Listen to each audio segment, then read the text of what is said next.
निष्ठावंत दुर्लक्षित, माळशिरस भाजपात बंडाची चाहूल. जिल्हा परिषद व पंचायत समिती निवडणुकीच्या पार्श्वभूमीवर माळशिरस तालुक्यातील भाजपामध्ये अंतर्गत अस्वस्थतेचे वारे जोरात वाहू लागले आहेत. पक्षासाठी वर्षानुवर्षे झटलेल्या जुन्या निष्ठावंतांना विश्वासात न घेता सहज आलेल्या आणि सून झालेल्या माजींनी एककलमी कार्यक्रम राबवल्याने नाराजी उफाळून येत असल्याचं चित्र स्पष्टपणे दिसत आहे. निवडणूक प्रक्रियेत कुठल्याही टप्प्यावर जुन्या, अनुभवी व जाणत्या नेत्यांना स्थान न देण्यात आल्याने पक्षांतर्गत संभ्रमाची परिस्थिती निर्माण झाली आहे.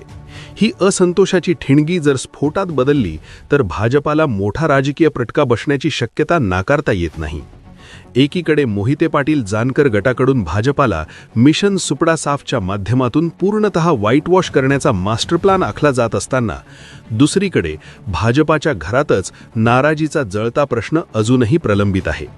जिल्हा परिषद आणि पंचायत समितीच्या संपूर्ण निवडणूक प्रक्रियेत जुन्या पिढीतील अनुभवी चेहरे कुठेही सक्रिय दिसून आले नाहीत, ही बाब अनेक प्रश्न उपस्थित करते.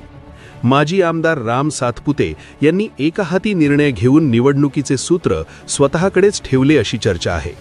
यामुळे जुन्या भाजप नेत्यांमध्ये अस्वस्थता व संभ्रम वाढत असल्याचे संकेत मिळत आहेत.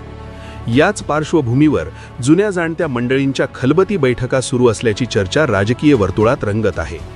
मध्यंतरीच्या काळात भाजपाचे ज्येष्ठ नेते के पाटील यांनी संगम येथे झालेल्या कार्यकर्ता मेळाव्यात माजी आमदार राम सातपुते यांच्यावर केलेली सडकून टीका ही केवळ भावनिक प्रतिक्रिया नव्हे तर पक्षातील अंतर्गत दुफळीचे जिवंत उदाहरण होते. त्यानंतर के पाटील यांनी तालुक्यातील निष्ठावंत कार्यकर्त्यांच्या घेतलेल्या भेटीगाठींमुळे नवी भाजपा आणि जुनी भाजपा असे दोन स्पष्ट गट अस्तित्वात असल्याचे उघड झाले होते.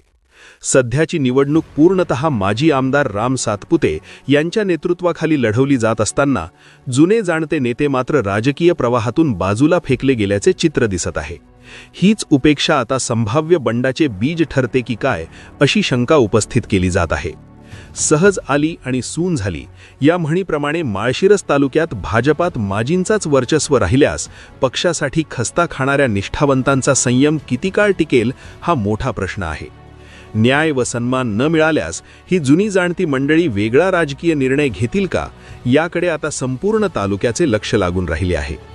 आगामी काळात भाजपाचे नेतृत्व ही नाराजी सामावून घेत समेटाचा मार्ग स्वीकारते की अंतर्गत विसंवाद भाजपासाठी घातक ठरतो हे येणारे दिवसच ठरवतील.